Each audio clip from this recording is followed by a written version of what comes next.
10 తలలు ఉన్నోడు రావణుడంట, ఒక్క తలపు కూడా చెడులేదే రాముడి కంట. రామ రావణుల పెట్టి రామాయణ మాట గట్టి మంచి చెడుల మధ్య మనని పెట్టారంట. ధర్మాన్ని తప్పనోడు ధర్మరాజట, దయలేని వాడు యమ ధర్మరాజట.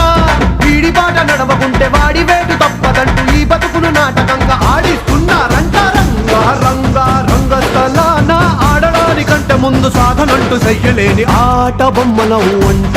మనమంతా తోలు బొమ్మలవు అంట.